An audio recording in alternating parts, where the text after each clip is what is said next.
श्री कृष्णा श्री कृष्णा श्री कृष्णा। गुरुर्ब्रह्मा गुरुर्विष्णु गुरुर्देवो महेश्वरः गुरुः साक्षात् परं ब्रह्म तस्मै श्री गुरवे नमः। तस्मै श्री गुरवे नमः।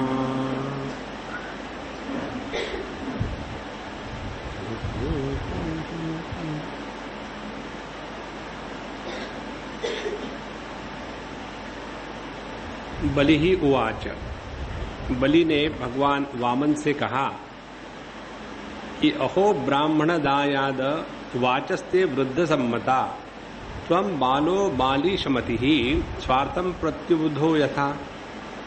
हे बालक, आप तो बातें तो बहुत ही ज्ञान की कर रहे हो, लेकिन आपकी मति अभी बच्चे जैसी ही है।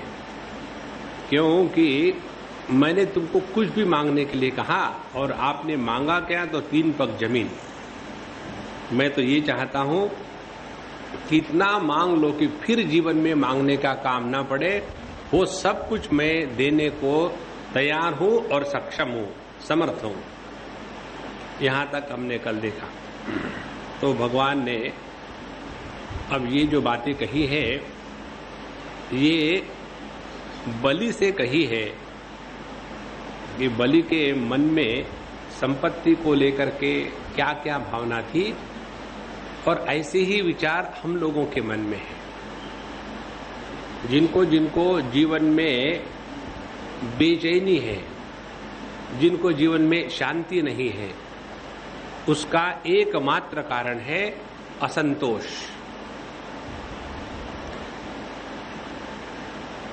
एक ग्रंथ है योग वासिष्ठ, उसमें भगवान रामचंद्र जी को उपदेश किया जाता है और वहां कहते हैं कि स्वर्ग को जाने के लिए 4 प्रकार के द्वारपाल हैं, और जब तक वो परमिशन नहीं देंगे आप आगे नहीं जा सकते मोक्ष के नगरी के लिए। और उसमें एक द्वारपाल का नाम है संतोष।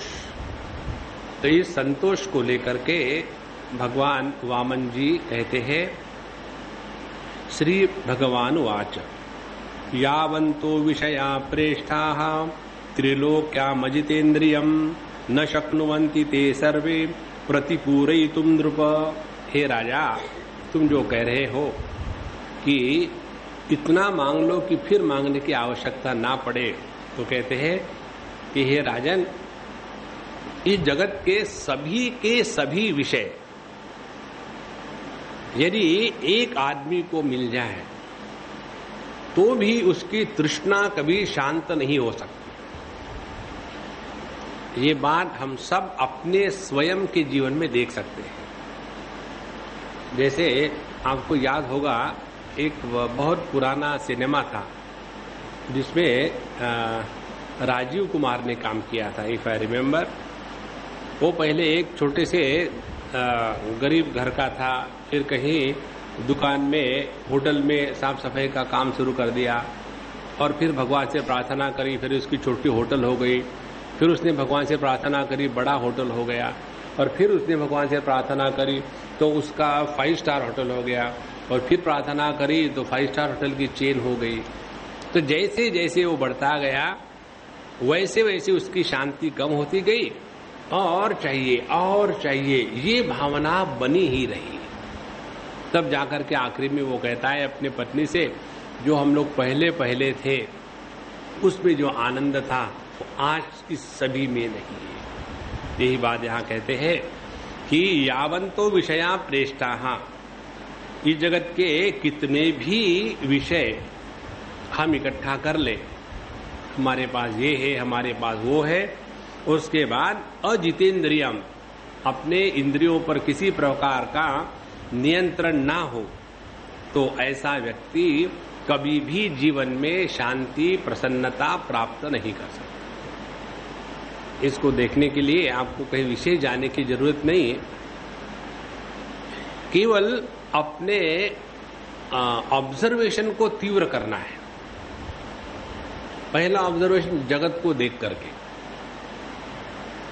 जैसे एक अपने मन में कल्पना होती है कि व्यक्ति जब बहुत पैसे वाला होगा तब उसके पास सुख शांति होगी, तो उसके पास बहुत असुख अशांति होती है, सुख शांति नहीं होती। और यदि कोई व्यक्ति बहुत पैसे वाला हो लेकिन साथ साथ उसके हृदय में संतोष हो तो व्यक्ति शांत होता है। माने पैसे का होना न होना इसका हृदय की शांति में प्रसन्नता से कोई संबंध नहीं। इसलिए राजन, जो व्यक्ति अपने इंद्रियों को वश में नहीं रखता, चाहे कितने भी भोग इकट्ठे कर ले, उसको संतोष प्राप्त नहीं होगा। और त्रिभी क्रमे ही असंतुष्टः द्वीपे नापि न पूज्यते। जो व्यक्ति 3 पग जमीन से संतुष्ट नहीं हो सकता, उसको पूरे पृथ्वी का राज्य भी दिया जाए तो भी संतुष्ट नहीं हो सकता। कई जगह में हम जब जाते हैं, बड़ी विचित्र बात है, अभी रिसेंटली साउथ अफ्रीका से आए तो वहां एक सज्जन के घर गए, महल था एकदम, 8-10 उनके बेडरूम्स और बहुत बड़ा गार्डन सामने और 2-4 बड़े बड़े कुत्ते, और घर में रहने वाले 2 नॉट आउट ओल्ड बैट्समैन। और हम यहाँ गए, चाय पानी पिया, तो उन्होंने कहा, स्वामी जी देखो, हमने हमारे बच्चों के लिए घर बनाया, हमारे 4 बच्चे, उस दृष्टि से हमने बनाया, लेकिन वे सभी के सभी अलग अलग रहना चाहते हैं, अब इसका मैं क्या करूं? तो मैंने कहा, मुझे रख लो, मैं इसका झाड़ू पोछा करूंगा और क्या करूं। यदि उनको उस समय कहा गया होता कि इतना क्यों कर रहे हो, तो मानते थोड़ी। हम एक कल्पना कर लेते हैं कि अब मेरे 4 बच्चे हैं, जब मैं बड़ा हो जाऊंगा 4 की शादियां होगी और 4 की बीबी आएगी 1 पर हेड, और हर एक के 2-2, 4-4 बच्चे होंगे और हम सब लोग यहाँ रहेंगे, इसलिए इतना बड़ा मकान चाहिए। हमने अपने बच्चों को सबको फर्नीचर समझ के रखा है। फर्नीचर जैसा रहते हैं ना हम अपने घर में, इस कमरे में डाइनिंग टेबल का होगा, उस कमरे में बेड होगा, उसी प्रकार से ये कमरा बच्चा नंबर 1, ये बकवास है। लेकिन ये बात समझ में नहीं आती, और इसीलिए कहते हैं कि जो व्यक्ति 3 पग भूमि से संतुष्ट नहीं है, उसको पूरे दुनिया का साम्राज्य दे दिया जाए तो भी संतुष्ट नहीं होगा। और जो 3 पग भूमि से संतुष्ट है, उसको दुनिया में कुछ ना मिले तो भी मस्त रहेगा। बहुत आवश्यक बात है। इसलिए हमारे वेदांत शास्त्र में परमात्मा के प्राप्ति के लक्षण बताते हैं।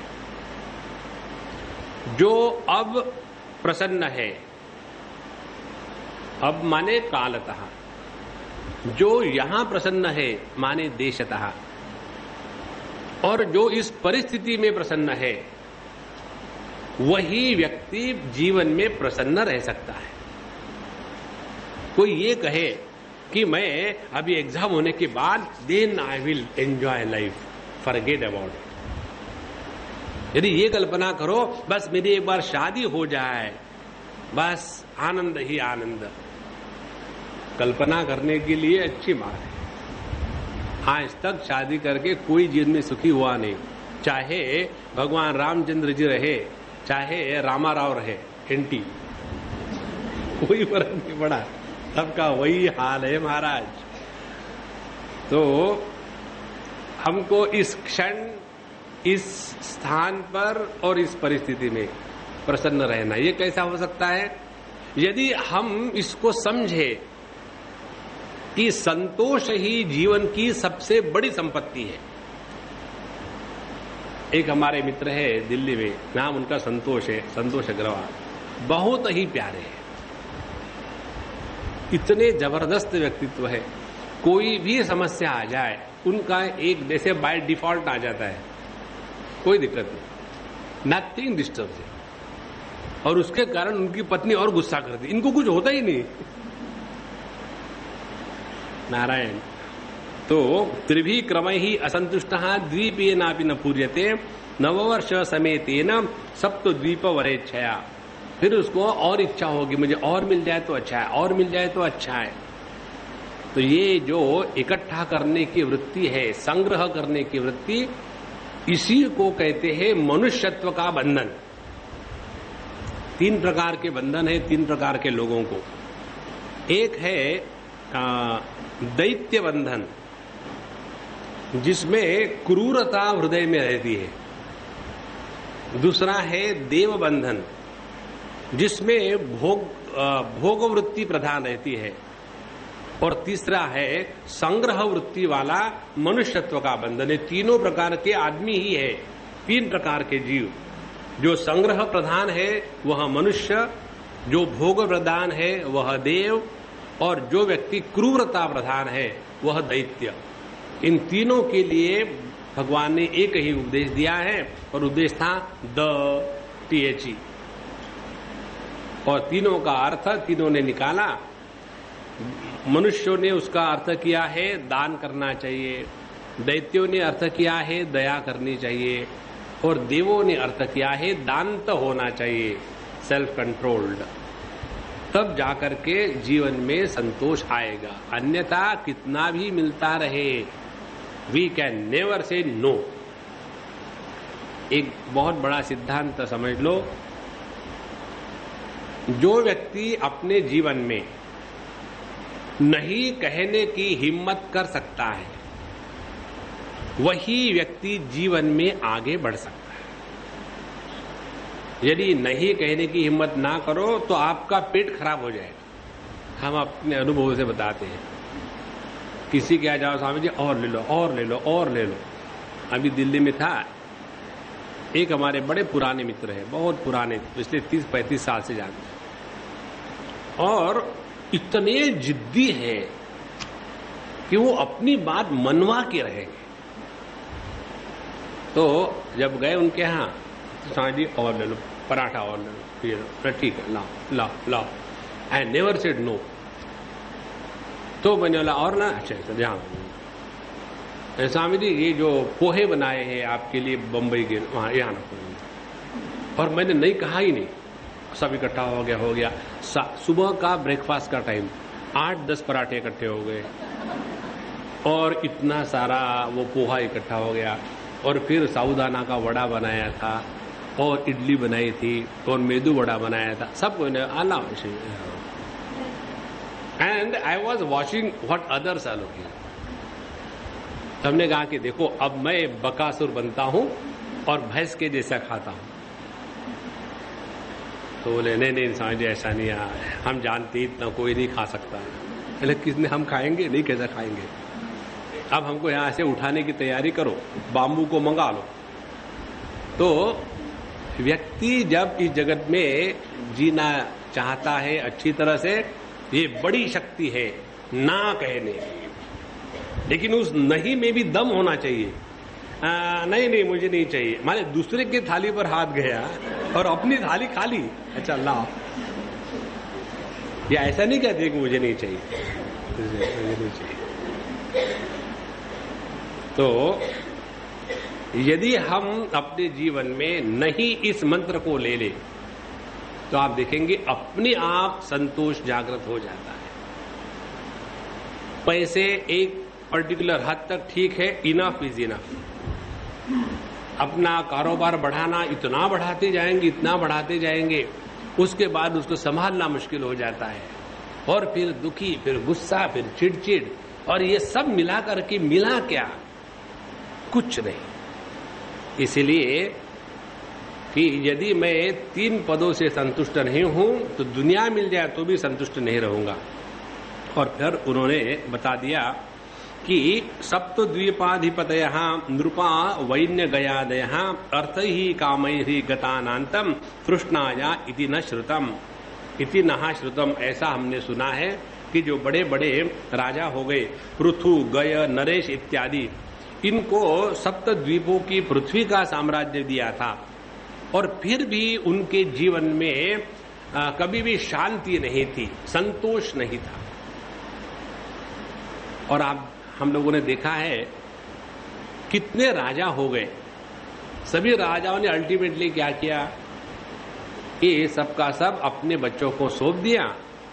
उसके बाद जंगल में चले गए वानप्रस्थाश्रम करके, और वहां जाकर के उन्होंने तपस्या करी, भगवान का नाम लिया। इसलिए एक बड़ी महत्व की बात समझ लो, अपने जीवन का जो लक्ष्य है वो लक्ष्य है केवल परमात्मा की प्राप्ति, बाकी सब दौड़ है। हमको संतोष होता है साधना करने में। आज हमने 3 बार ले लिया नाम, हरिओम हरिओम हरिओम, बहुत हो गया, अब कल कर। जहां संतोष होना चाहिए वहां नहीं है, जहां नहीं होना चाहिए वहां है। इसलिए कितने भी राजा हो गए, उनको सब कुछ मिला, लेकिन संतोष न होने के कारण वे कभी भी इस तृष्णा के रोग से अपने को नहीं बचा सके। इसलिए यदृच्छयोपपन्नेन संतुष्टो वर्तते सुखम, ना संतुष्ट स्त्री भी लोकैः अजितात्मापो उपसादितैः। तो जो व्यक्ति संतुष्ट है, यदृच्छया उपपन्नेन संतुष्टः, जो जो हमको मिलना है वो निश्चित मिलेगा। ध्यान से सुनो, जब ये लोग भगवान के पास पहुंच गए थे, ये दैत्यों ने हमारा सब कुछ छीन लिया, कुछ करो, रोना धोना, उस समय भगवान ने क्या कहा था, देखो हर एक का अपना अपना समय होता है। इस समय काल का प्रभाव ऐसा है कि जिसके द्वारा वे प्रबल है, उनके साथ सर पटकने से कुछ नहीं होगा। तो अपने जीवन में यदि संतोष को जागृत करें तो कठिनाई के समय में भी हमारा बैलेंस, संतुलन नहीं टूटता। और यदि संतोष नहीं होगा तो थोड़ा नुकसान हो गया, थोड़ा इधर उधर कुछ हो गया तो व्यक्ति फ्रस्ट्रेट होने लग जाता है। और कितने लोग, आप लोगों को मालूम है, जब ये कभी कभी शेयर्स क्रैश हो जाते हैं, ये जो शेयर बाजार वाली पब्लिक है, कितनी आत्महत्या कर लेते हैं, कितने पागल हो जाते हैं, क्योंकि केवल उनका जो पूरा जीवन है कल्पना के साम्राज्य में। मैं 10 करोड़ को आज मुझे मिल गए, कल 4 करोड़ चले गए, हाथ में 1 पैसा नहीं आया, उसी कल्पना में रो रहे हैं। और सभी का सभी केवल एक ही कारण कि अपने हृदय में संतोष नहीं है। और इसीलिए भैया देख लो एक बात हृदय में अपने, हम सभी के सभी केवल एक ही चीज को चाहते हैं, वो है शुद्ध आनंद। किसी भी प्रकार के उस आनंद में रुकावट ना हो, वही यदि हम चाहते हैं और उसी से दूर भाग रहे हैं, कारण क्या कि संतोष हृदय में नहीं है। इसीलिए यदृच्छा उपपन्नेन, जो हमको मिलना है मिल के रहेगा। आपको याद है पहले 2-4 स्कंदों के पहले हमको बताया गया था, यदि हमारे जीवन के दुख बिना प्रयत्न किए हमारे पाप कर्मों के फल के रूप में हमारे पास पहुंच जाते हैं, तो हमारे जीवन में आने वाले जो सुख है वो भी हमको कभी छोड़ के नहीं जाएंगे। सुख को प्राप्त करने की सबसे बड़ी दुख की प्रक्रिया है।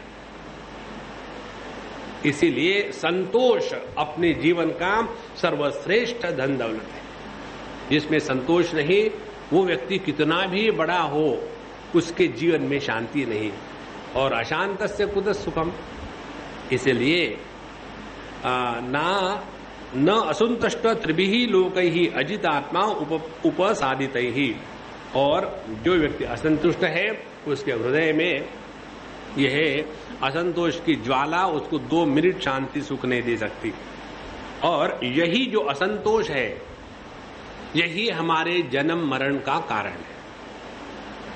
अब देखो हमारे शास्त्रों में बताया है, इसमें भी देखा हमने कि जब व्यक्ति अपने बच्चों में, अपने पति पत्नी, स्वामी पति पत्नी में कोई आसक्त नहीं होता, अच्छा बाबा, बच्चों में, अपने माँ बापों में,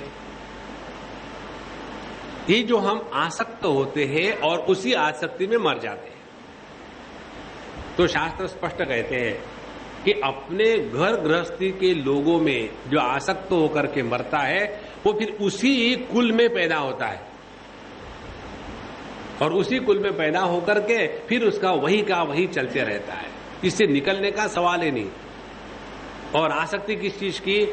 अभी तो मेरा बच्चा छोटा ही है, उसके 3 ही बच्चे हुए, अब जो बड़ा हो जाएगा तब मैं उन बच्चों की शादी करवा के और फिर ही मैं दम से सांस लूंगी। अब देखो, कभी तो जीवन में ऐसा आना चाहिए, इनफ इज इनफ, अन्यथा यही अपने जन्म मरण का कारण बनता है। और जो व्यक्ति इसे और आगे बात कहते हैं, जिस व्यक्ति के जीवन में संतोष है, ऐसे व्यक्ति का तेज वर्धता है, बढ़ता है।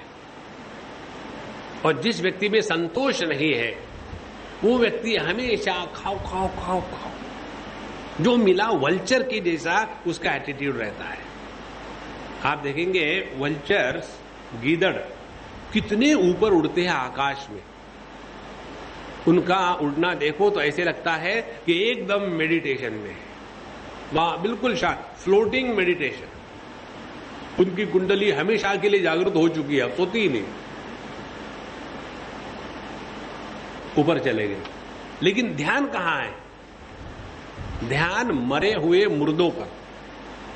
देखो, अपने जीवन का ध्यान कहां है? प्रकृति पर है कि परमात्मा पर है? यदि हमारा ध्यान प्रकृति पर रहेगा तो कहीं भी, चाहे जगत की धन दौलत ले लो, चाहे अनेक प्रकार की योग की साधना करके अनेक प्रकार की सिद्धियों को जागृत करने की बात कर लो, उसमें भी संतोष और शांति दोनों नहीं आएगी। अपने संत ज्ञानेश्वर जी महाराज के जीवन में आता है, सांगदेव जी महाराज एक बहुत बड़े हठ योगी थे। उनकी कुंडलिनी जागृत थी, उनकी सभी के सभी जो शक्तियां उनकी थी, सभी के सभी पशु पक्षी जानवर जंगली सब उनके कंट्रोल में थे। उन्होंने अपना कायाकल्प किया था 14 बार, एक बार नहीं, हर 100 साल के बाद वो कायाकल्प करते थे और फिर जवान हो जाते थे। तो ऐसे 1400 साल जीने के बाद भी अल्टीमेटली व्हाट नेक्स्ट?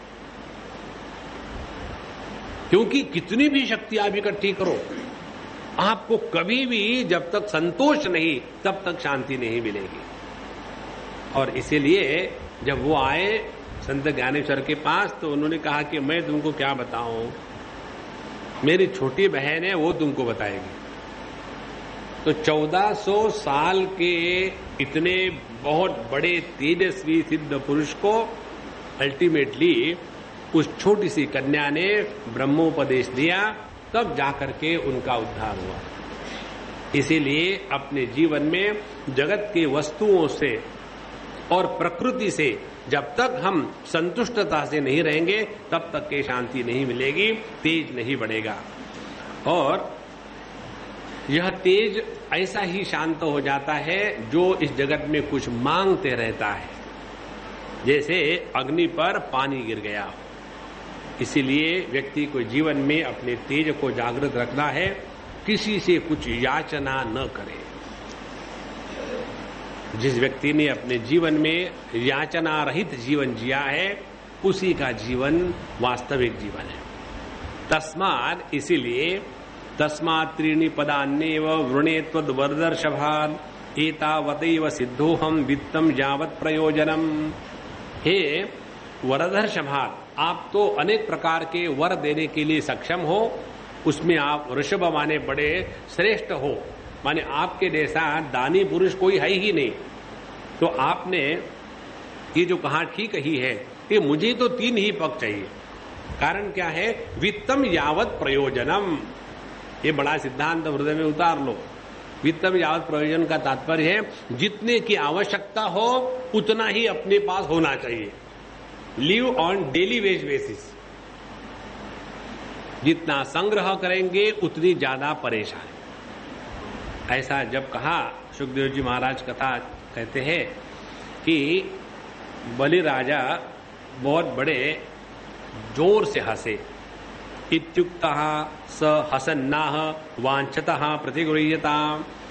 ठीक है, अब तुमको जो चाहिए वही ले लो, मैं क्या कर सकता हूं। और उन्होंने उनको पृथ्वी 3 पग पृथ्वी दान करने का संकल्प करने के लिए पानी मंगाया, क्योंकि संकल्प हमेशा द्रव्य के साथ होता है। आपने किया होगा अपने घरों में संकल्प, कोई पूजा शादी इत्यादि में, तो पंडित लोग अपने हाथ में थोड़ा चावल देते हैं। एक बार हम अमेरिका गए थे, वहाँ किसी को कुछ पता नहीं कहाँ क्या करना था, तो वहाँ हम उनके घर में पूजा कर रहे थे विष्णु सहस्त्रनाम की। तो पहले संकल्प करवाया, तो वो सज्जन को कुछ पता नहीं, उनको एक ही मालूम है जो भी देते खा जाते। हमने उनको चावल दिया, हमने बोला कि आप संकल्प करके चावल खा गए, कच्चे खा गए। नारायण। तो कोई भी जो संकल्प करते हैं तो द्रव्य हाथ में होना चाहिए, क्योंकि द्रव्य जब हाथ में पकड़ते हैं ना तब भाव बनता है। अन्यथा केवल कल्पना करेंगे कि मैं सभी का सभी इनको अर्पण कर देता हूं, किसी ने देखा नहीं, पता नहीं, अच्छा हो गया, किसी को कुछ नहीं दूंगा।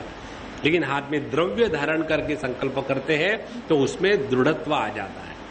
तो उन्होंने हाथ में देने के लिए पानी मंगाया, और जब वो तैयार ही थे उस समय उनके गुरु महाराज शुक्राचार्य जी ने कहा, एष वैरोचने साक्षात् भगवान विष्णु अव्ययः कश्यपाददिते हे जातः देवानां कार्य साधकः।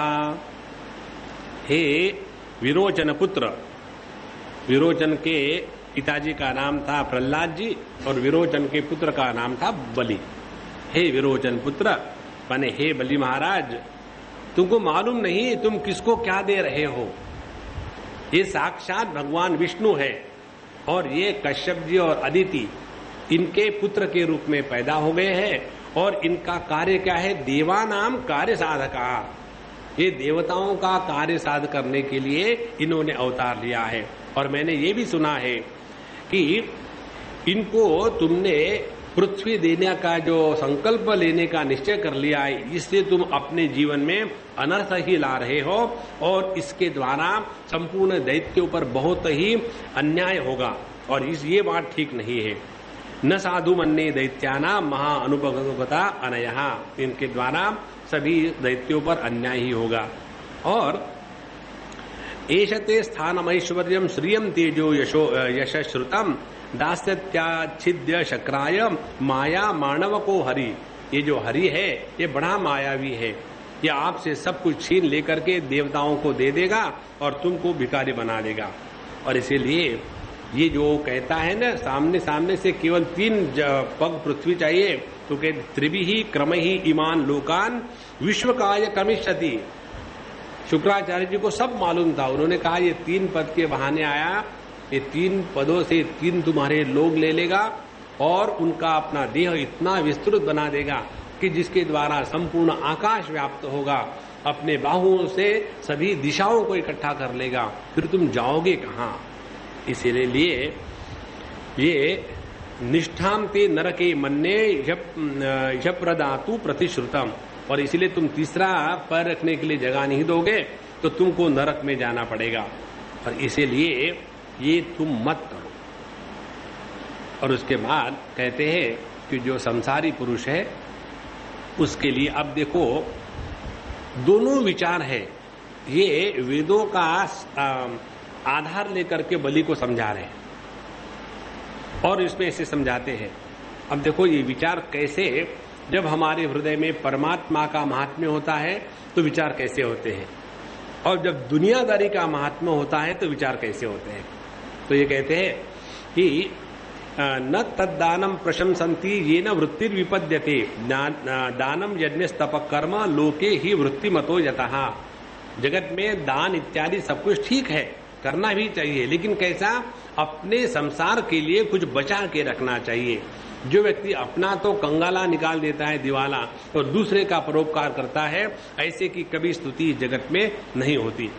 तो धर्माय यशसे अर्थाय कामाय स्वजनाय च 5 प्रकार से अपने पैसे का विनियोग शास्त्रों में बताया है।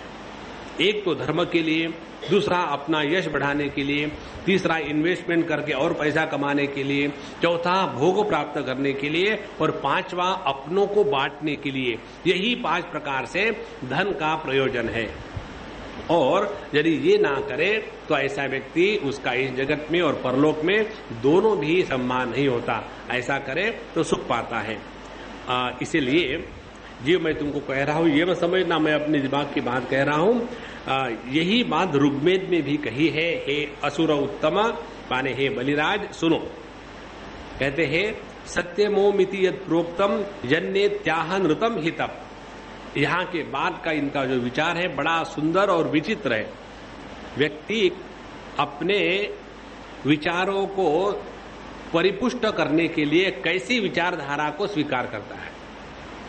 हमने आपको एक बार बताया था, भगवान ने हम सबको ऐसी बुद्धि दी है कि जिसके द्वारा हम अपनी बात कैसे ठीक है ये सिद्ध कर सकते हैं।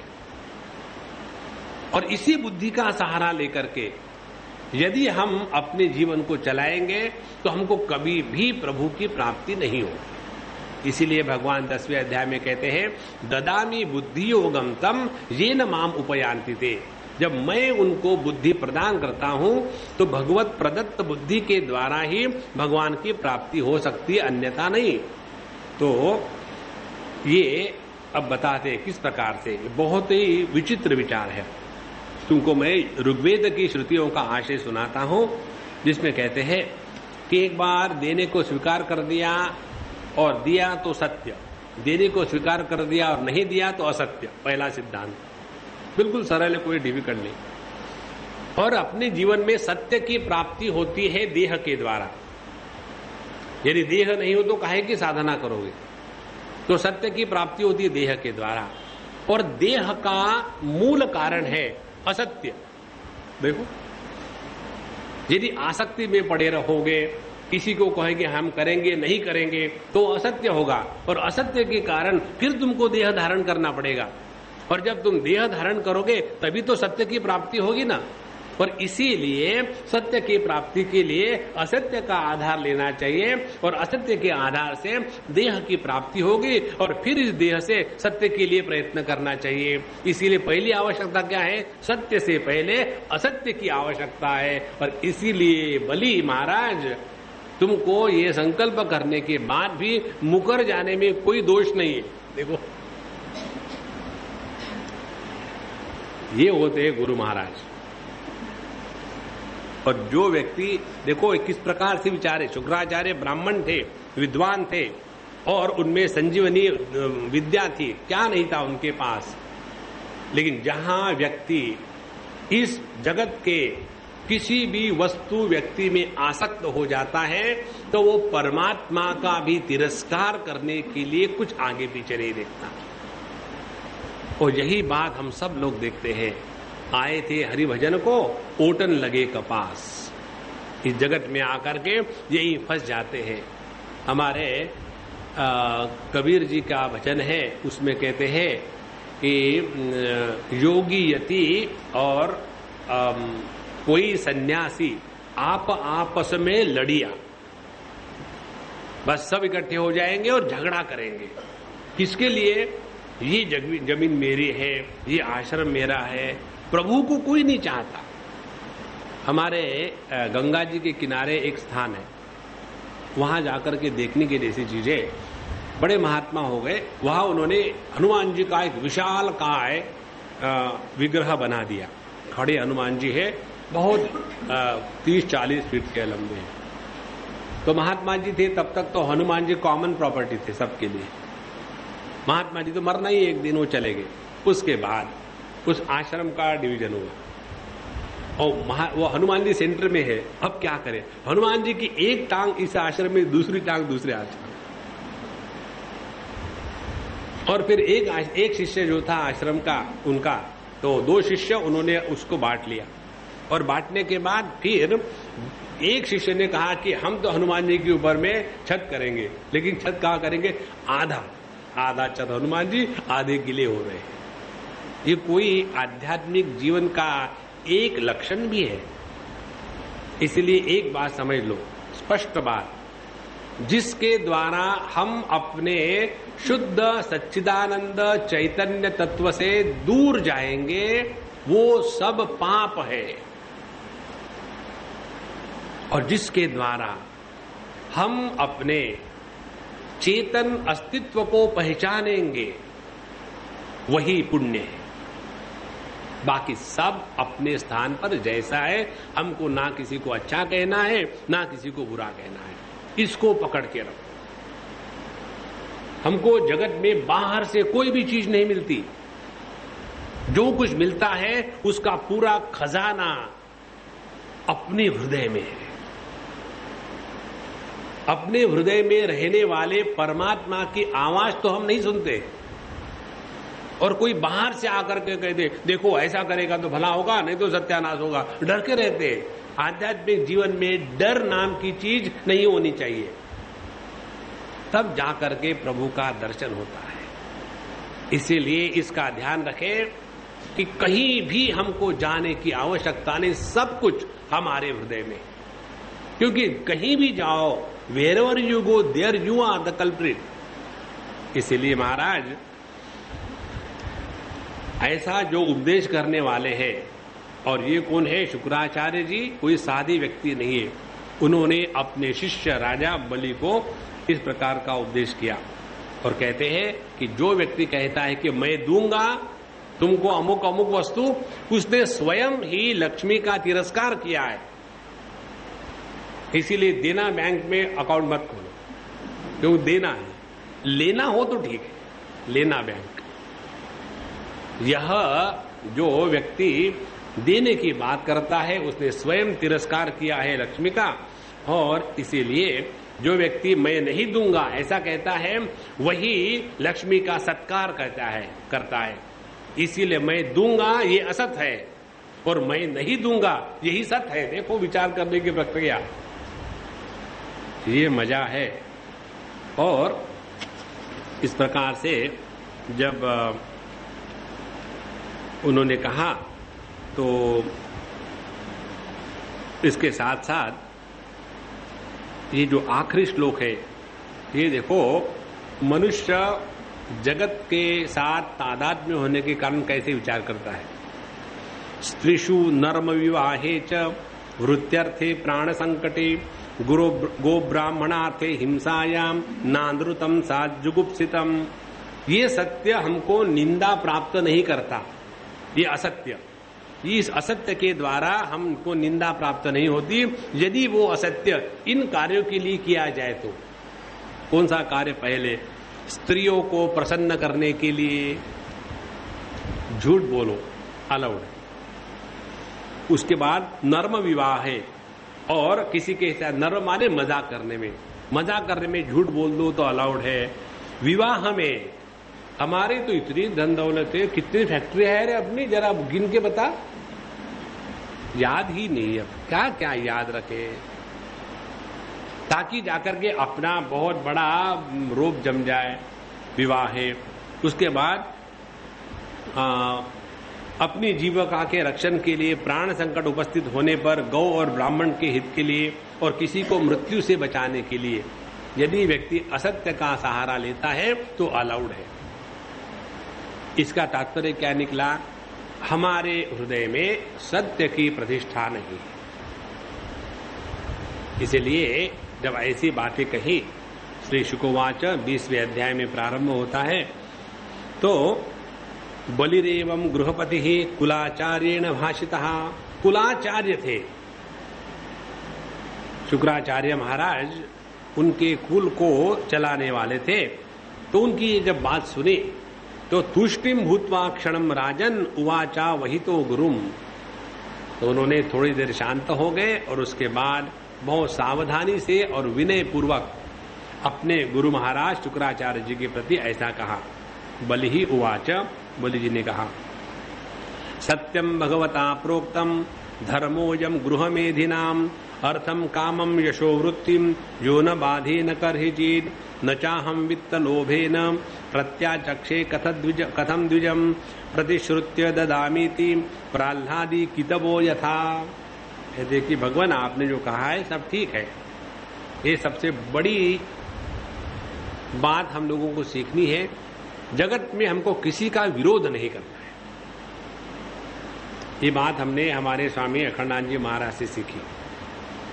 उनके आश्रम में जब उनका देह शांत हुआ वृंदावन में, तो उनको जब यमुना जी में समाधि दी गई तो सभी संप्रदाय के एक नहीं दो नहीं 60,000 से ज्यादा लोग वहां इकट्ठे हुए। अद्वैत संप्रदाय, विशिष्ट अद्वैत संप्रदाय और वल्लभाचार्य और निम्बार्का आचार्य, आर्य समाजी और हिंदू मुसलमान, सभी के सभी हजारों लाखों में लोग आए। उनका कारण क्या था? उन्होंने अपने पूरे जीवन में किसी का भी निषेध नहीं किया था। यहां तक कि कहते हैं चारवाक जो सिद्धांत है, एब्सोल्यूट मटेरियलिस्टिक लाइफस्टाइल, वो भी जीवन में अवश्य है, आवश्यक है। देखो, किसी का भी उन्होंने तिरस्कार नहीं किया। जो किसी का तिरस्कार नहीं करता वही परमात्मा स्वरूप है। भगवान ही सुर असुर, अच्छे बुरे, इन सबको आधार देता है। तो जिसने इस तत्व को पहचान लिया है, एक जगह स्वामी जी कहते हैं कि अपन को तो कभी मैं सन्यासी हूं ये वृत्ति उठी ही नहीं, क्योंकि हमारे मन में एक भी क्षण ऐसा संदेह नहीं था कि हम परब्रह्म परमात्मा है या नहीं।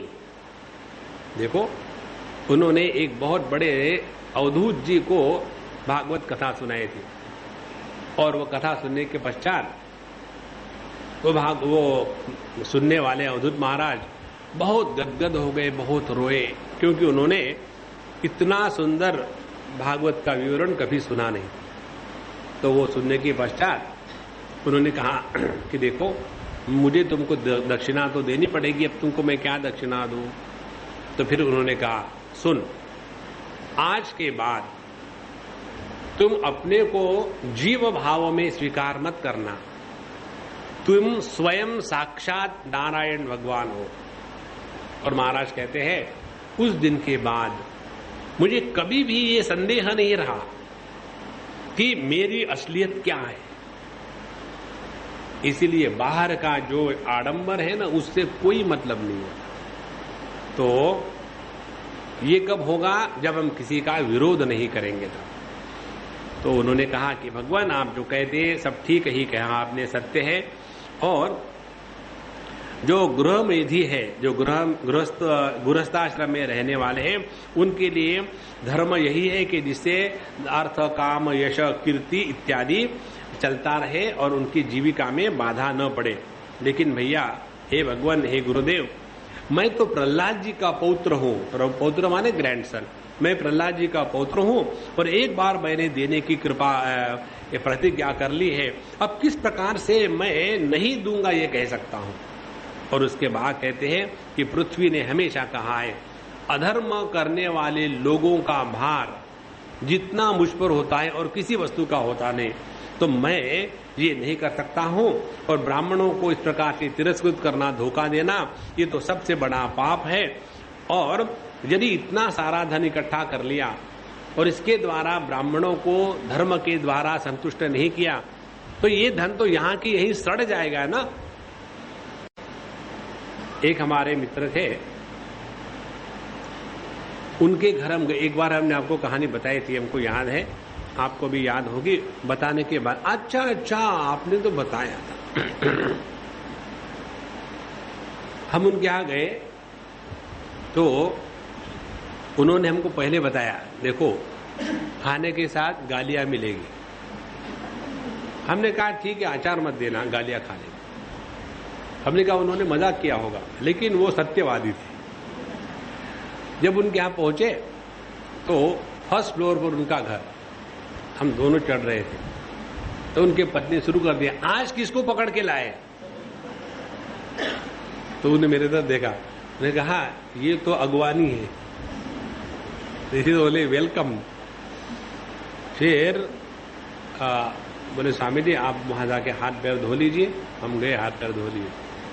और फिर वो मुल्क के मैदान तोप शुरू हो गई।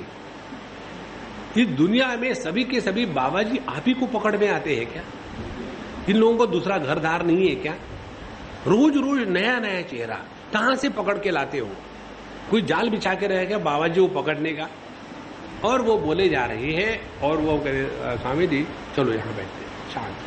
कोई जब मैंने देखा कि वो महाराज इतने शांत है तो मैं अशांत कैसे हो सकता।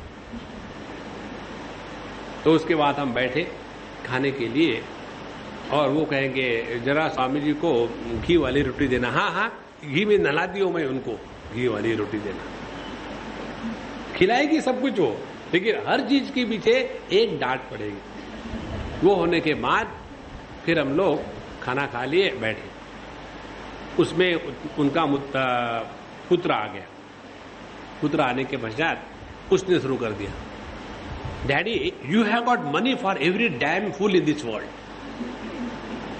But you don't have money for your own son who wants nothing but small Maruti. और शुरू हो गया। अभी मारुति से मुझे याद आई, आप पंजाब में चले जाओ, वहां जुगाड़ से गाड़ियां बनती है। जुगाड़ वाले इसका चक्का उसका इंजन कर करके गाड़ियां चलती है। और वहां जो गाड़ी बनती है उसका नाम मालूम है क्या रखा है पंजाबियों ने? मरुत्ता। ना मरुत्ता क्या है? या मारुति है ना तो छोटी है, मरुत्ता बड़ा है। तो मरुत्ता मैस्कुलिन है, फेमिनाइन नहीं। पंजाबी लोग बड़े दिलदार होते हैं। तो उन्होंने अपने बच्चे की बात सुनी, बोले तुम्हारा बोलना हो गया? मैंने हाँ। अब सुन मेरी बात। बोले देख तू मेरा लड़का है, इसीलिए चलने वाली फैक्ट्री और ये मकान तुमको मिलेगा। मैं अभी से बता देता हूं, मैं किसी दूसरे को नहीं दूंगा, लेकिन बैंक में एक पैसा मैं तुम्हारे लिए नहीं छोड़ूंगा। जितना मैंने कमाया है इसको मैं इसी जिंदे रहते समय दान धर्म में पूरा का पूरा लुटा दूंगा, क्योंकि मुझे ये विश्वास है यहां जितना मैं दान धर्म करूंगा वही मुझे मरने के बाद काम आएगा। और मैं हूं बनिया, तो I will invest so that my next life is made proper. अब तुम भी बनिया के पुत्र हो तो मेहनत करो मेरे मरने के बाद, और जितना चाहे कमाओ। मारुति क्या है, टाटा ट्रक में बैठ जाओ, मुझे कोई आपत्ति नहीं। देखो, यदि हमारे विचार स्पष्ट रहे तो हम कभी भी इस जगत के ईंट पत्थरों से, व्यक्ति वस्तुओं से प्रभावित नहीं हो सकते। इसीलिए जब भगवान की कृपा होती है ना, तो हृदय में वैराग्य जागृत हो जाता है। और जब हृदय में वैराग्य जागृत हो जाता है, उसी क्षण से संतोष आपके हृदय में अपनी करामत दिखाने लगेगा। जिसके जीवन में संतोष आ गया है वह व्यक्ति कभी भी दुखी नहीं रहता। दुख का एक ही कारण है, हमारे पास दुनिया भर के एक्सपेक्टेशन से, पैसे से, लोगों से। लोगों ने ऐसा कहना चाहिए, वैसा कहना चाहिए, कुछ तो लोग कहेंगे। चक्कर में मत पड़ो, अपने मन को बिगाड़ना नहीं, ये सिद्धांत जीवन में रखना है। इसीलिए कहते हैं कि हे भगवान गुरु महाराज, आपने तो जाना ही है, सुना ही है, शिवी इत्यादि, दधीची इत्यादि जो बड़े बड़े महापुरुष हो गए, उन्होंने अपने प्राणों का भी त्याग करके लोगों की, प्राणियों की भलाई करी है। और इसीलिए ये पृथ्वी पर जो भी कुछ मेरा है ये दे करके मेरा भला होगा, तो मैं क्यों ना करूं। इस प्रकार से उन्होंने कहा कि कुपात्र को दान देने पर भी दान देने वाले का भला होता है। तो यदि इनके जैसे सत्पात्र मुझे मिले दान देने के लिए, तो इससे और बढ़िया बात क्या हो सकती है। इसीलिए मैंने ये निश्चय कर लिया है कि मैं तो अपने वचन से पीछे नहीं हटूंगा। और आप जो कहते हैं विष्णु है, तो इससे बढ़कर के और कौन सी बढ़िया बात है। विष्णु भगवान स्वयं एक बालक का रूप लेकर के मेरे दरवाजे पर भीख मांगने के लिए आए हैं। इससे बढ़कर के व्यक्ति के जीवन में उपलब्धि क्या हो सकती है।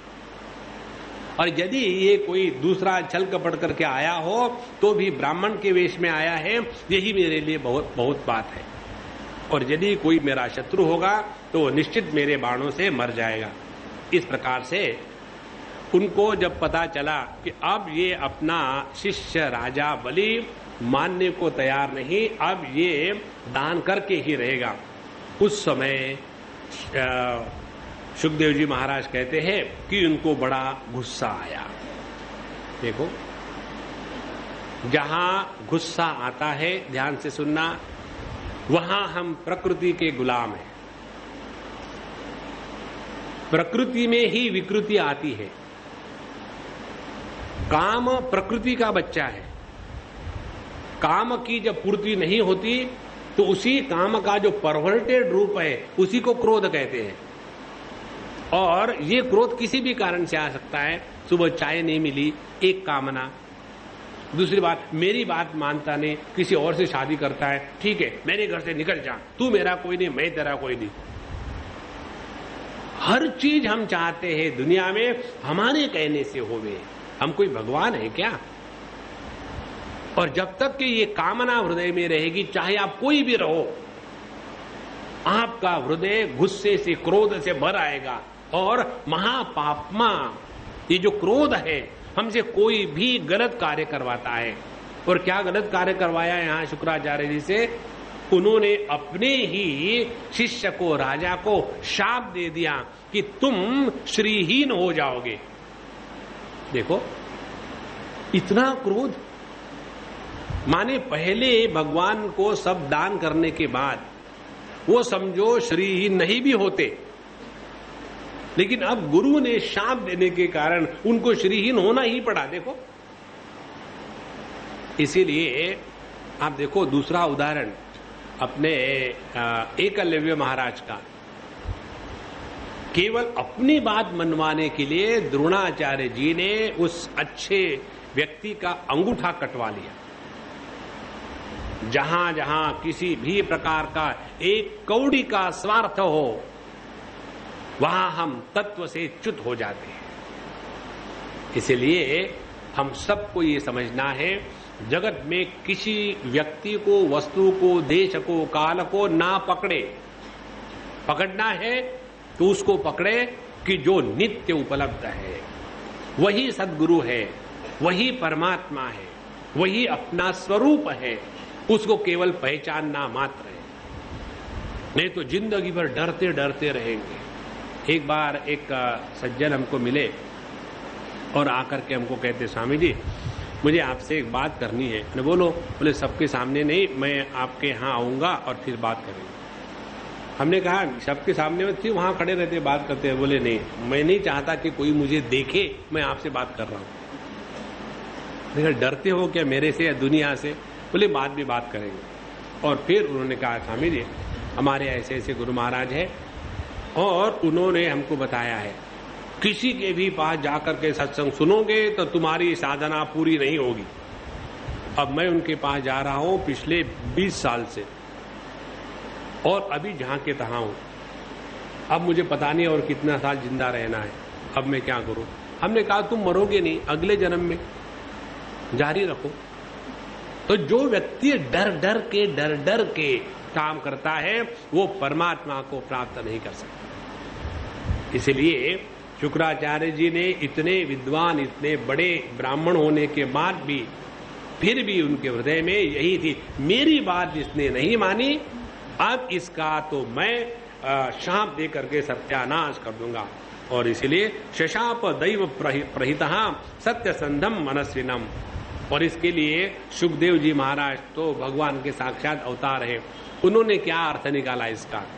दैव के द्वारा प्रेरित होकर के उन्होंने अपने शिष्य को शाप दे दिया। माने उसके पीछे उनका कोई भी बुरा विचार नहीं था। और किसको शाप दिया? सत्य संधम मनस्विनम, जो सत्य का प्रतिष्ठा करने वाला है, ऐसे मनस्वी ज्ञानी अच्छे शिष्य को उन्होंने शाप दे दिया। और कैसा शाप दे दिया? दृढ़म पंडित मान्यज्ञ स्तब्धो स्मय उपेक्षया मच्छासनात् अति गोजस्त्वम अचिरात् भ्रश्यसे श्रियः। अपने को बड़े ज्ञानी समझते हो, मुझे सिखा रहा हो, मुझे नहीं समझ में आता क्या अच्छा है क्या बुरा है। मैं जब आदमी का चल जाता है ना, तो व्यक्ति अपने मन के संतुलन को खो बैठता है। शास्त्र में स्पष्ट कहा है, यदि अच्छी बात छोटे बच्चे ने भी की हो तो उसका आदर से स्वीकार होना चाहिए, और गलत बात यदि बड़े बड़े राजाओं ने, महात्माओं ने भी की है तो उसको स्वीकार नहीं करना चाहिए। तो उन्होंने कहा कि अपने को बड़ा पंडित मानता है, मेरे वचनों का अनादर कर रहा है, तुमको बड़ा गर्व हो रहा है, मेरी आज्ञा का उल्लंघन किया है, इसीलिए भ्रष्यसे श्रियः, तुम्हारे जीवन से लक्ष्मी निकल जाएगी। ऐसा होने के बाद हम और आप बलि के स्थान पर होते तो घबरा जाते हैं, oh I am so sorry, I never meant it.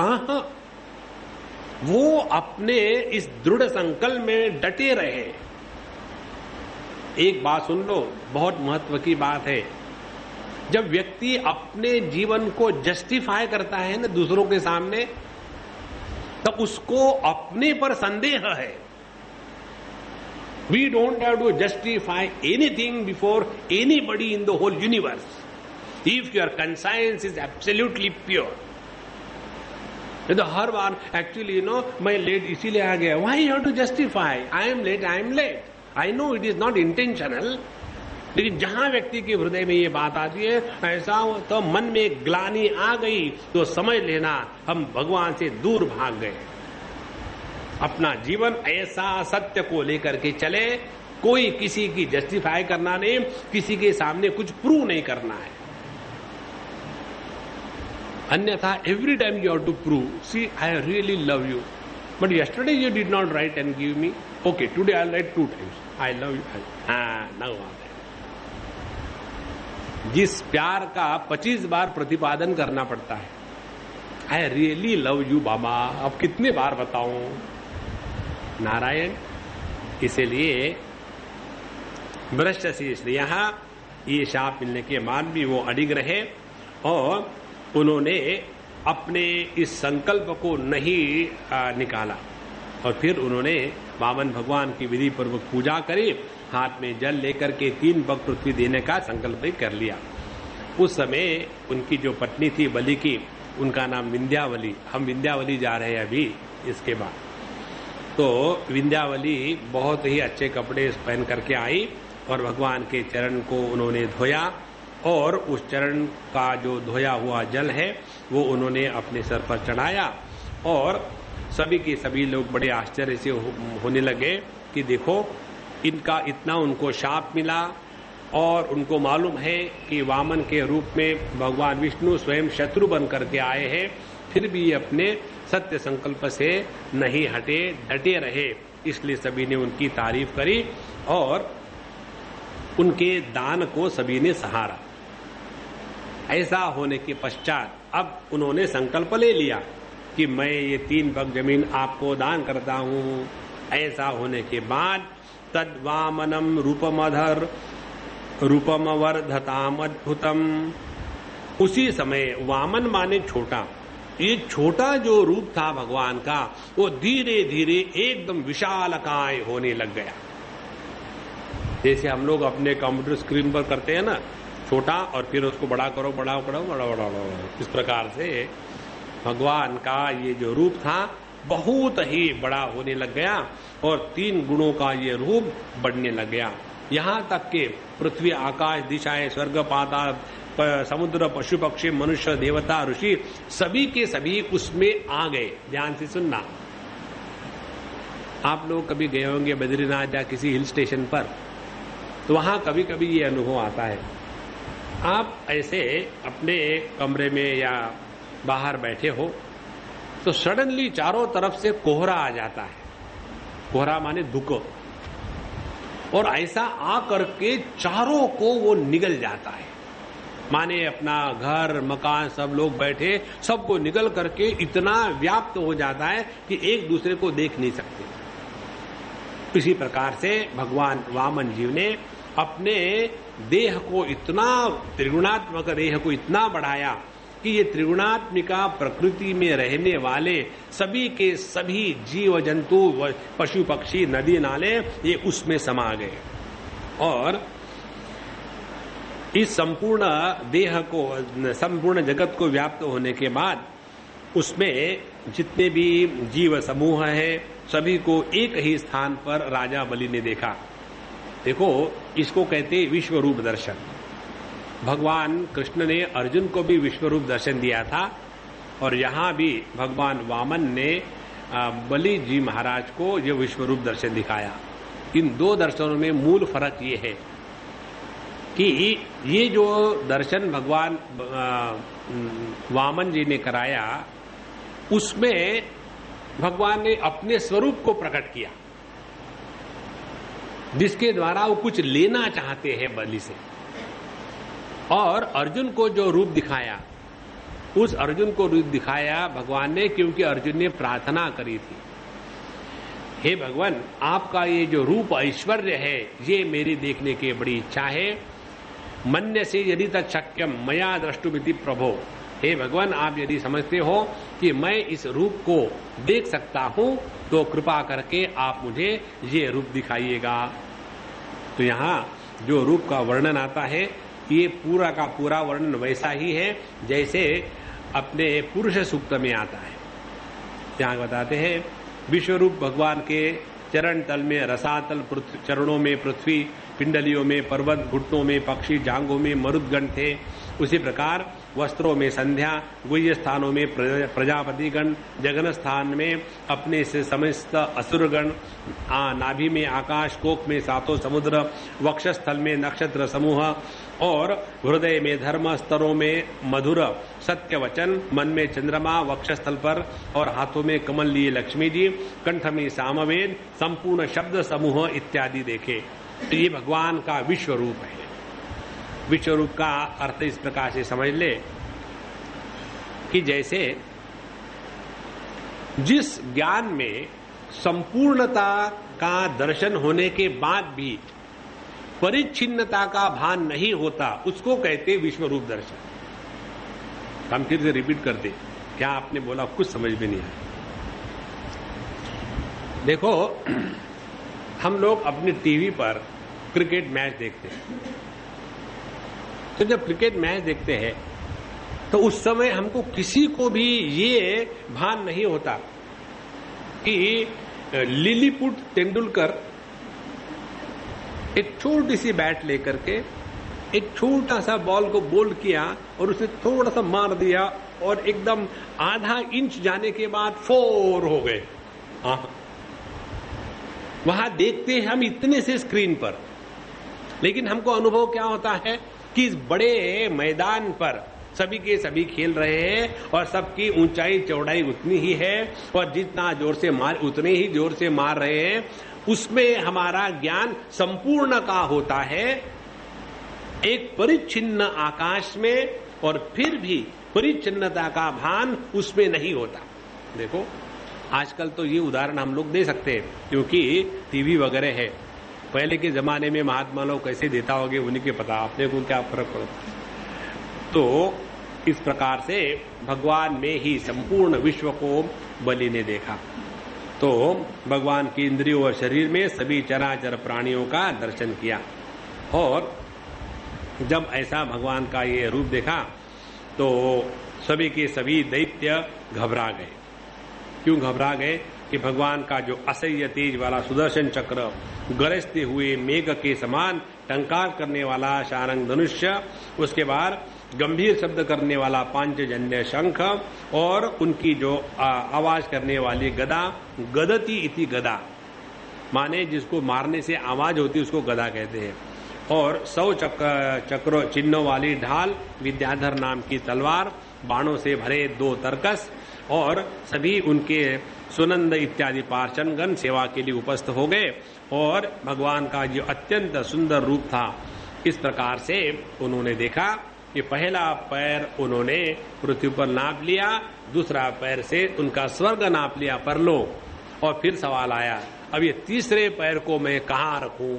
तीसरा पैर माने पहले पैर को उठा करके उन्होंने तीसरा पैर ऊपर उठाया और वही अब इसको मैं कहाँ रखूं। ये जब बात हुई अब सुखदेव जी महाराज इस प्रसंग को आगे बढ़ाते हैं। अथ 21 21वें अध्याय में कहते हैं कि हे परीक्षित, भगवान का जो चरण कमल था वो सत्यलोक में पहुंच गया। उसके नखचंद्र की छटा से सत्यलोक की आभा भी फीकी पड़ गई। और ब्रह्मा जी ने अपने आप को उस प्रकाश में डूबते हुए देखा और सभी के सभी जितने ऋषि सरंदन इत्यादि मुनि है, ब्रह्मचारी है, उन्होंने भगवान के इस चरण कमल की अगवानी करी और वहां वेद उपवेद नियम यम तर्क इतिहास वेदांग पुराण संहिताएं ये सभी के सभी मूर्तिमान होकर के भगवान की वंदना करी और जिन्होंने कर्म का त्याग करके अपने स्वरूप को पहचानने के लिए ब्रह्म लोक में प्रवेश किया था वो भी वहां पहुंच गए।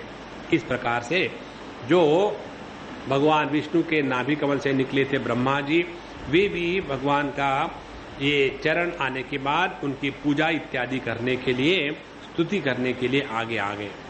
उन्होंने भगवान के दिव्य चरण को अपने कमंडलों में से पानी से धोया और उनकी बहुत सुंदर प्रकार से पूजा अर्चा करी। उस समय भगवान ने अपने रूप को, विशाल रूप को थोड़ा छोटा कर लिया ताकि ये जो ब्रह्मलोक में इत्यादि रहने वाले जो देवता ऋषिगण है उनको ठीक से जान सके। उसके बाद उनकी सब षोडशोपचार पूजा हो गई, अनेक स्तोत्र जयघोष नृत्य इत्यादि होते रहे। उस समय ये जो जाम्बवान थे उस समय वहां थे, ये सत्य युग की कथा है। तो उस समय जाम्बवान थे, उन्होंने भगवान के इस दिव्य रूप की प्रदक्षिणा करी थी।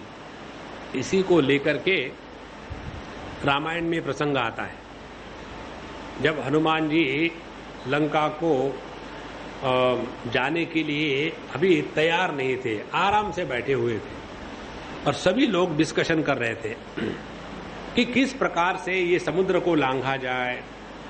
तो पहले जाम्बवान जी सबसे बड़े थे, इसलिए कहते क्योंकि भगवान राम की कथा हुई त्रेता युग में, जाम्बवान जी पहले सत्य युग से भी थे। तो उन्होंने कहा अब देखो मैं बूढ़ा हो गया हूं, एक जमाना था बूढ़े लोग हमेशा गई हुई बातों को ही याद करते। एक जमाना था जब भगवान ने त्रिविक्रम रूप धारण किया था, तब मैंने उनकी प्रदक्षिणा करी थी, ये मेरा सामर्थ्य है। लेकिन अब बूढ़ा हो गया है ना, तो अब मौत मेरी अगल बगल में प्रदक्षिणा कर रही है। अब मेरी शक्ति नहीं है कि मैं इस समुद्र को लांग करके जाऊं और वहां का हाल देख के आऊं। और फिर अंगद जी कहते कि मैं तो ये सब कर सकता हूं, कोई कठिन बात नहीं है। सवाल ये है मैं जा तो सकता हूं, लेकिन पता नहीं कि मैं आ पाऊंगा कि नहीं आ पाऊंगा, इसीलिए वो भी ड्रॉप हो जाते हैं। और फिर जाम्बवान जी हनुमान जी को कहते हैं कि हे हनुमान जी, आप भूल गए तुम्हारा जो अवतार हुआ है इसी भगवान के कार्य के लिए हुआ है। जहां हनुमान जी को अपने कार्य का और अवतार का स्मरण होता है, भूधराकार एकदम बहुत बड़े आकाश में पहाड़ के जैसे हनुमान जी का देह हो जाता है। तो वहां का प्रसंग जो है वो इससे संबंध रखता है। जाम्बवान जी ने भगवान वामन के इस विराट देह की प्रदक्षिणा करी थी। और ये सब होने के बाद जब दैत्यों ने देखा है कि ये वामन भगवान ने सब कुछ छीन लिया उनके स्वामी का, तो ये आपस में बात करने लगे। देखो ये आया था तीन पैर मांगने, 3 पग पृथ्वी मांगने के लिए, इसने पृथ्वी जीत ली और स्वर्ग सब कुछ जीत लिया है। अब ये ब्राह्मण नहीं, ये मायावी विष्णु है और इसने हमारे स्वामी को दीक्षित करके चुप करके रख दिया है और हमारे स्वामी तो सत्य संधि है, इसीलिए भी कुछ करेंगे नहीं। तो हमारा ये कर्तव्य बनता है कि अब हम ये विष्णु के ऊपर में हमला बोल दें। और सभी के सभी दैत्यों ने इकट्ठा होकर के भगवान पर हमला बोलने के लिए तैयारी कर दी।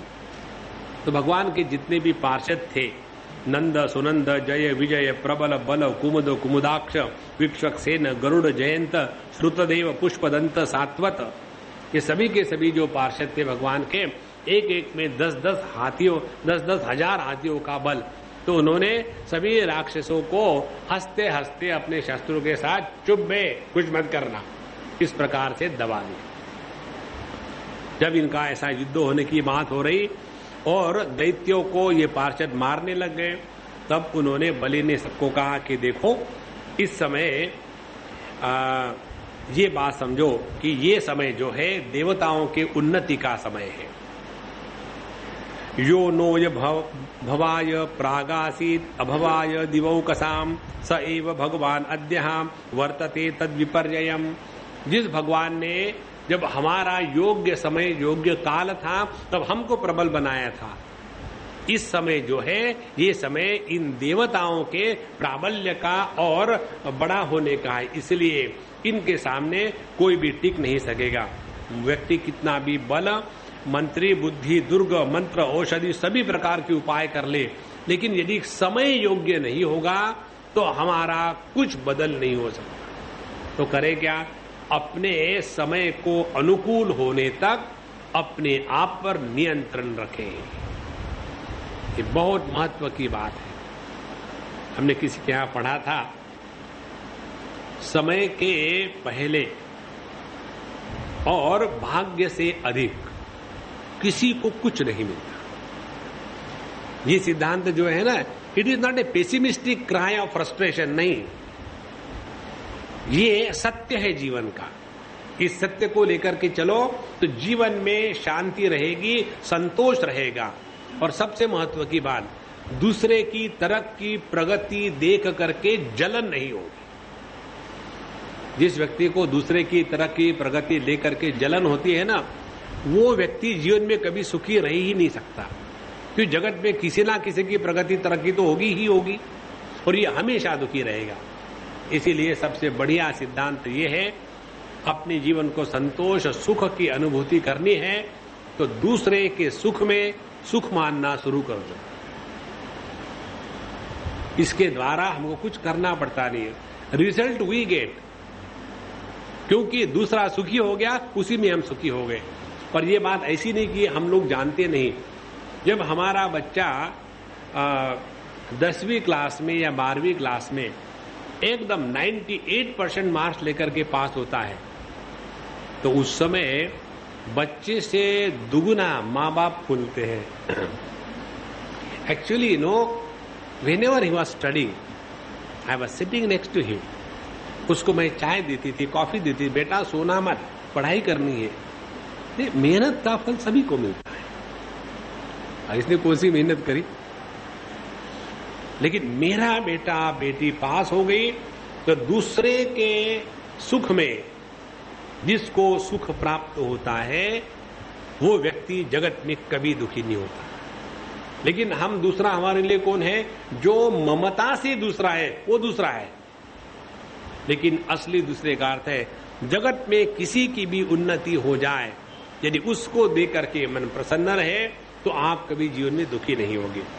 तो उन्होंने कहा कि देखो, अब इस बार तुमको याद रखना चाहिए, जब हमारा समय ठीक था तो हमने सभी पार्षदों को कई बार जीत लिया था, लेकिन इस समय भगवान उनके साथ है, काल उनके साथ है, इसीलिए चुप हो जाओ और अपने कार्य सिद्धि के लिए योग्य समय आने की प्रतीक्षा करो।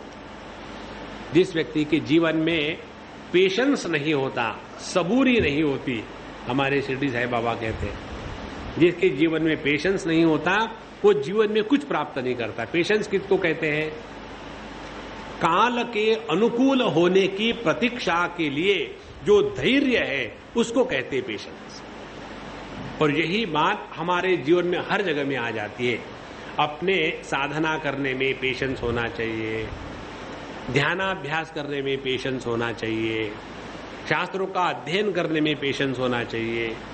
हम देखते हैं महात्माओं को ऐसे लगता है अरे ये तो इतना आसान है, लेकिन ये भूल जाते हैं कि ये इतनी आसानी तक आने के पहले कितने धक्के खाए बेचारे महात्मा ने जीवन में, वो नहीं समझ में आता। इसीलिए अपने जीवन में पेशेंस होना अत्यंत जरूरी है। अब ध्यान के लिए एक दो बातें बता दें। जहां हम लोग ध्यान की बात करते हैं उसके लिए सबसे पहली आवश्यकता ये है, जो ध्यान करने वाला है उसका चित्र हमारे मन में स्पष्ट होना चाहिए। जैसे क्या आंखें देख रही है, क्या कान सुन रहे हैं, कि होठ बोल रहे हैं? नहीं, आंखों के पीछे कोई तो भी देख रहा है। होठों के पीछे कोई तो भी बोल रहा है। तो यह जो साधना करने वाला साधक है उसका नक्शा क्या है, पहले इसकी जानकारी पूरी होना आवश्यक है। नहीं तो हम मेडिटेशन करेंगे, साधना करेंगे और हम माने कौन, मैं स्त्री, मैं पुरुष, मैं सुखी, मैं दुखी। तो ये मैं का रूप तो दिन रात बदलते रहेगा। इसीलिए पहले स्पष्टता होवे कि जो साधना कर रहा है वो कौन है। उसके बाद जिसकी साधना हो रही है, जिसके प्राप्ति की, वह परमात्मा कौन है। तीसरी बात, साधना की जो प्रक्रिया है, इस प्रक्रिया में किस किस प्रकार से हमको गुजरना है। जब तक कि ये रोड मैप पूरा तैयार नहीं होगा तब तक के हम अंधेरे में बैठे रहेंगे और कल्पना करेंगे कि बस हमारी साधना हो रही है। इसीलिए शांति से धीरे धीरे, जहां भी प्रगति ओवरनाइट होती है वहां अवनति ओवरनाइट ही होती है। जैसे मशरूम कल था नहीं, आज वहां उग के आ गया, लेकिन उसमें कोई ताकत नहीं है। और एक छोटा पौधा ओक ट्री का या देवदार वृक्ष का धीरे धीरे धीरे बढ़ता है, उसमें शक्ति होती है। इसी प्रकार से अपनी जो साधना है उसको शांति से, धैर्य से और काल के साथ लग करके चलना है। ये बताने के पश्चात अब सुखदेव जी महाराज कहते हैं, तो जब उन्होंने सुना बलि की बात तो सभी के सभी दैत्य रसातल में चले गए। और वो रसातल में चले जाने के बाद भगवान की इच्छा को समझने वाले गरुड़ जी ने वरुण पाश से बलि जी को बांध दिया। जब उनको बांध दिया तो सभी लोग हाय हाय करने लगे कि देखो इतना दानवान है, सबने इसने सब अपना लुटा दिया है और फिर भी उसको बांध दिया गया। और उस समय भगवान शांत नहीं, उसको और चिढ़ाने लगे और गुस्सा करने लगे कि देखो तुमने कहा था कि मेरे 3 पग जगह दोगे और 2 ही पग में मैंने तुम्हारा सब कुछ नाप लिया है, अब बताओ तीसरा पग कहाँ रखूं। पर यदि तुम मुझे अपने प्रतिज्ञा के अनुसार मेरा तीसरा पैर रखने की जगह नहीं दोगे तो तुमको नरक में जाना पड़ेगा। क्योंकि जो व्यक्ति याचक को दरवाजे पर बुलाने के बाद उसके याचना को पूरा नहीं करता, प्रतिज्ञा लेने के पश्चात उसके सभी मनोरथ व्यर्थ हो जाते हैं और वो नरक में जाता है। विप्रलब्धः ददामीति त्वया हम चाढ्यमानिना, तुमने अपने आप को बड़ा दानवीर समझ के रखा था कि जो चाहे मांग लो, 3 पग क्यों मांग रहे हो। अब बताओ तुम्हारी ये जो गर्व की बात थी, मैं तुमको सब कुछ दे सकता हूं, सब कुछ दे सकता हूं, वो कहां गई। इस प्रकार से तुमने केवल झूठ झूठ बोला है और इस झूठ के लिए तुमको अब उसका फल है नरक, तो नरक में जाना पड़ेगा। देखो भगवान की लीला समझने के लिए एकदम बहुत बड़ा दिल चाहिए।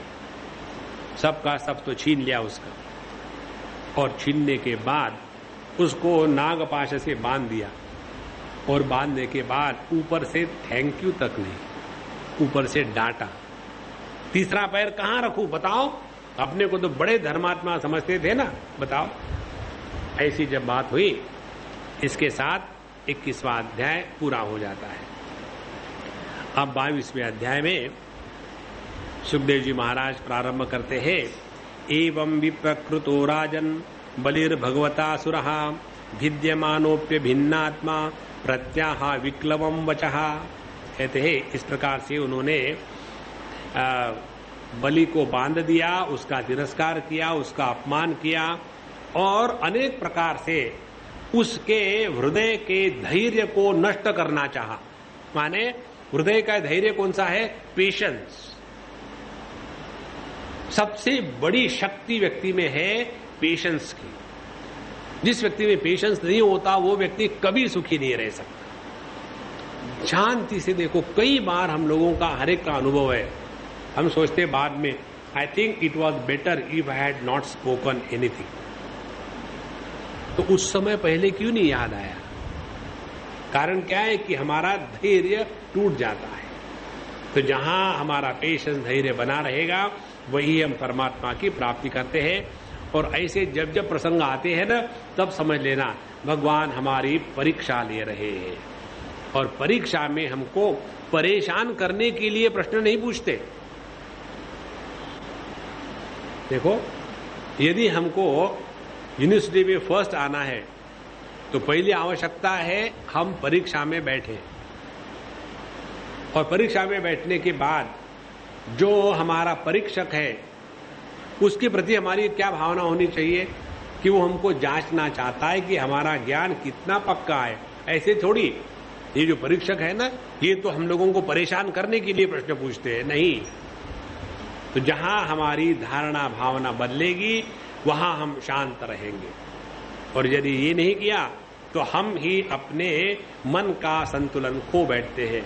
और जो व्यक्ति मन का संतुलन खो बैठता है वो परमात्मा से दूर भाग जाता है। तो बलि ने कहा, यद्युत्तम श्लोक भवान ममेरितम वचो व्यलीकम सुरवर्य मन्यते करोमृतम तन्न भवेत् प्रलंबनम पदम तृतीयम कुरुशीष्णि में निजम। हे भगवान, हे देवाधिदेव, सभी देवताओं के आराध्य, आपकी कीर्ति बड़ी पवित्र है, और आप जो कहते हैं कि मैंने असत्य कहा है, ऐसी बात नहीं है। मैं असत्य वचन नहीं कर रहा हूं और आपको धोखा भी नहीं दे रहा हूं। आप कहते हो कि मेरा तीसरा पैर कहाँ रखूं, तो आप अपना तीसरा पैर कहते हैं शीर्ष्णि में निजम कुरु तृतीयम पदम, आपका जो तीसरा पद है वो मेरे सर पर रख दीजिए। जहां इसके बाद बलि जी के जो वचन है अत्यंत प्रिय वचन है। वो कहते हैं, बिभे बिना हम निरयात पदच्युतो न पाश बंधाद व्यसनाद दुरत्ययाद नैवात कृच्छ्राद भवतो विनिग्रहाद असाधुवादाद वृषमुद्विजे यथा। मैं जगत में किसी से नहीं डरता हूं। कौन सी चीज है? मुझे नरक में जाना पड़े, राज्य खोना पड़े, पाश में बंधन में आ गया, दुख से जीना पड़े और मेरे पास कुछ भी ना रहे, और मुझे सभी प्रकार के घोर दंड मिल जाए, फिर भी मैं नहीं डरता हूं। केवल एक चीज से डरता हूं, मेरी अपकीर्ति ना होवे। देखो, ये एक ऐसा सिद्धांत है जिसके द्वारा हम अपने पर नियंत्रण ला सकते हैं। ये ऐसी शक्ति है। ऐसे उदाहरण के लिए हम इस जगत में रहते हैं तो कई बार अनेक कारणों से हम गलत मार्ग पर पदार्पण करते हैं। तो गलत मार्ग पर पदार्पण करने के बाद या तो होता है हमारे मन में कोई ग्लानि का अनुभव, और फिर बाद में बुरा लगता है, ऐसा करना नहीं चाहिए था इत्यादि।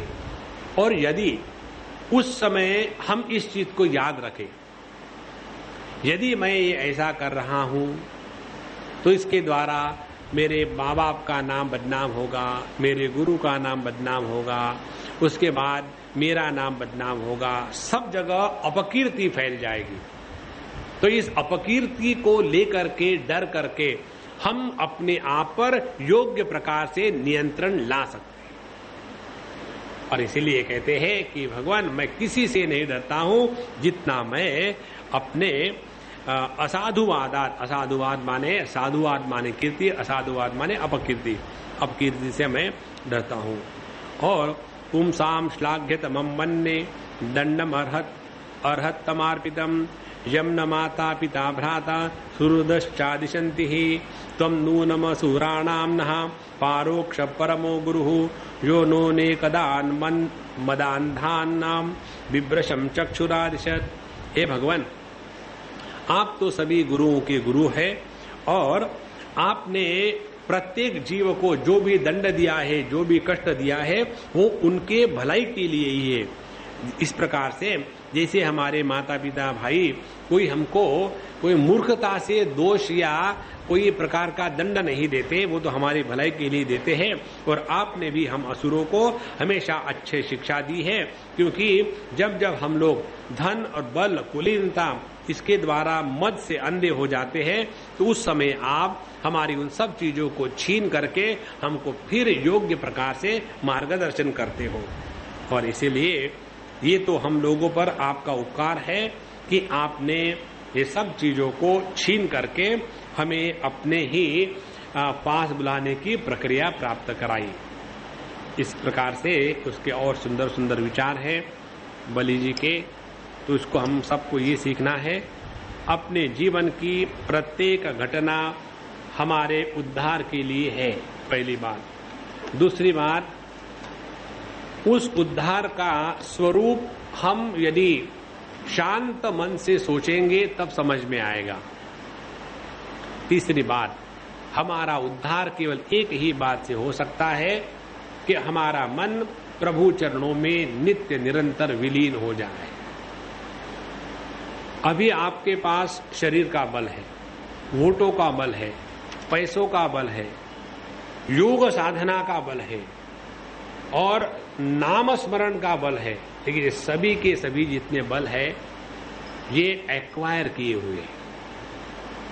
असली बल है भगवान का अनुग्रह, और भगवान का अनुग्रह होता है जब हम अपने आप को समर्पित कर देते हैं। इसीलिए अपने जीवन से भगवान के भक्ति को कभी तिरस्कृत मत करना।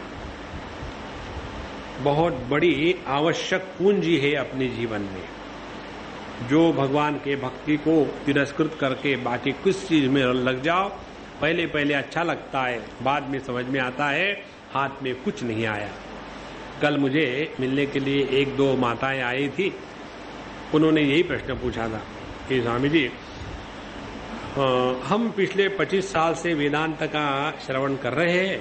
हमने कहा आगे मत बताओ, कुछ बताने की जरूरत नहीं। आपके इस प्राक कथन से ही पता चला आगे क्या है। जब तक के हृदय में प्रेम नहीं जागृत हुआ तब तक के 20-25 साल व्यर्थ गए। जैसे किसी गधे के पीठ पर भगवद गीता के सभी कमेंट्रियां लाद करके ले जाए, उसको तो बोझा ही होगा वो। उसी प्रकार से 20 सालों तक वेदांत का श्रवण किया है, लेकिन कड़वाहट बोन मैरो से लेकर के नाखून तक किसी के प्रति प्रेम नहीं, सबको जो जैसा है वैसे स्वीकारने की क्षमता नहीं। अभी भी दुनिया में ये करना है, वो करना है, ऐसा करना है, वैसा करना है, ये जब तक चलता रहता है ना, तब तक प्रभु के प्रति समर्पण नहीं हुआ। मीराबाई ने जगत का उद्धार करने के लिए भगवान की भक्ति नहीं करी। कबीर महाराज ने जगत का भला करने के लिए कोई विशेष प्रकार की बात निर्माण नहीं करी। ये तो भगवान का कार्य है, हम अपना उद्धार करें। ओम पूर्णमदः पूर्णमिदं पूर्णात् पूर्णमुदच्यते पूर्णस्य पूर्णमादाय पूर्णमेवावशिष्यते। ओम शांति शांति शांति। हरि ओम। श्री गुरुभ्यो नमः। हरि ओम।